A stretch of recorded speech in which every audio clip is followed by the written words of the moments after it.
Hello दोस्तों, कैसे हो। मैं हूं आपका दोस्त अर्चित। आप देख रहे हैं हमारा यूट्यूब चैनल अर्चित हेल्थ।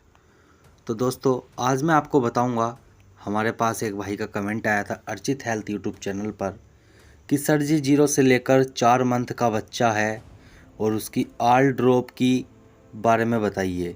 जैसे कि एंटीबायोटिक हो गया, एंजाइम हो गया, पेट के दर्द हो गए, मेडिसिन के बारे में डोजेज़ का वीडियो बनाइए। तो ये कहना चाहते हैं कि जो हमारा 0 से 4 मंथ का बच्चा होता है छोटा, उसकी जो ड्रॉप होती है, एक तो उसकी डोजेज़ के बारे में वीडियो बताइए और एंटीबायोटिक की अलग बताइए, एंजाइम की अलग बताइए, और जो पेट के दर्द में दवाई काम करती है उसके बारे में बता करके उसकी डोजेज़ बताइए। तो मैं इनका क्वेश्चन आज सॉल्व करूँगा। तो आप बने रहिए हमारे साथ अंत तक, और आपने अभी तक हमारा चैनल सब्सक्राइब नहीं किया तो सब्सक्राइब कर लीजिए। हम सबसे पहले बात करते हैं, जो हमारी दवाइयाँ आती हैं, अलग अलग कंपनी की दवाइयाँ आती हैं। तो ऐसा कुछ नहीं है कि कोई सी भी आप दवाई ले सकते हैं, लेकिन साल्ट उसमें सेम होना चाहिए। तो साल्ट सबसे ज़्यादा काम करता है, नाम से किसी भी मिल सकती है। तो हम बात करते हैं सबसे पहले बुखार की, जो कि होती है एमिनोल ड्रॉप्स। ये आपको किसी भी मेडिकल स्टोर पर बड़ी आसानी से मिल जाएगी। इसका आप यूज़, जैसे बच्चे को बुखार आता है या हल्का सर में दर्द होता है या मांसपेशियों में दर्द होता है, जो थोड़ा हल्का पेन होता है, जैसे कि कहते हैं शरीर कुल रहा है, इस तरीके का कुछ दिक्कत होती है, तो आप एमिनोल ड्रॉप दे सकते हैं। ये सबसे बेस्ट ड्रॉप मानी गई है। और मैं आपको बताऊं इसकी डोजेज़ के बारे में। जो इसकी डोजेज़ है, इसकी डोजेज़ ज़्यादा तो नहीं है। इसकी डोजेज़ आप दे सकते हैं इसको, जैसे कि 7-7 बूंद 3 बार या 2 बार आप इसको दे सकते हैं। वो बच्चे पर डिपेंड करता है कि बच्चा 4 मंथ का तो है, लेकिन उसमें वेट कितना है, कुछ वेट के हिसाब से भी होता है। तो आप डॉक्टर के सलाह से भी इसको दे सकते हैं।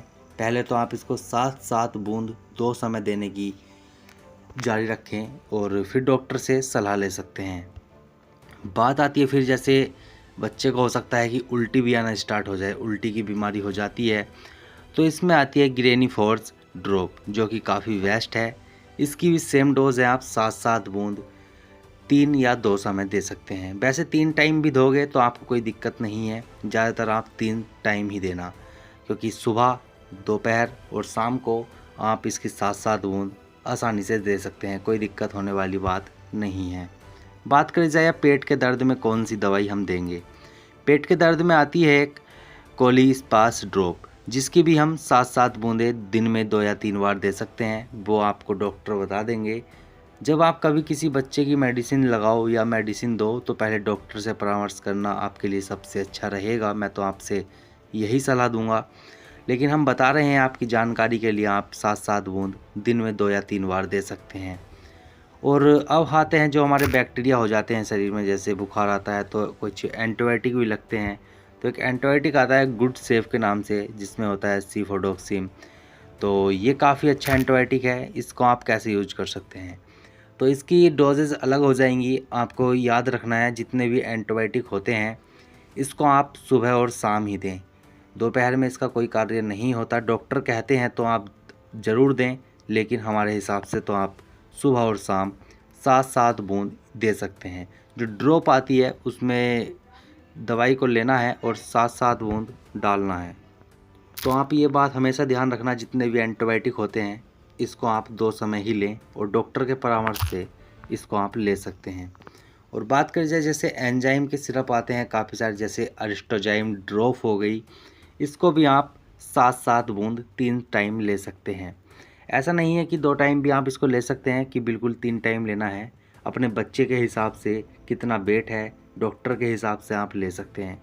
मैंने आपको कुछ जानकारी के लिए बताया है कि इतना इतना आप ले सकते हैं। इसमें 6-6 बूंद भी आप कर सकते हैं, कोई दिक्कत वाली बात नहीं है।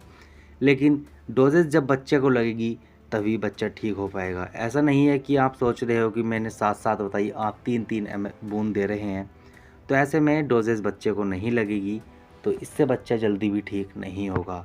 तो डॉक्टर से परामर्श करिए, आपके पास जो डॉक्टर हों, या हमने बता दिया है कुछ, अगर आपको भी जानकारी हो तो आप दे सकते हैं, अन्यथा डॉक्टर से परामर्श करके ही अपने बच्चे को मेडिसिन पिलाएं। तो चलिए दोस्तों, वीडियो कैसी लगी बताना ज़रूर कमेंट सेक्शन में। अगर जैसे इस भाई ने हमसे कमेंट करके पूछा है तो आप भी पूछ सकते हैं ऐसा अपना कोई सवाल, उसके ऊपर भी वीडियो बना दिया जाएगा। चलिए मिलते हैं नेक्स्ट वीडियो में नए टॉपिक के साथ, तब तक के लिए धन्यवाद।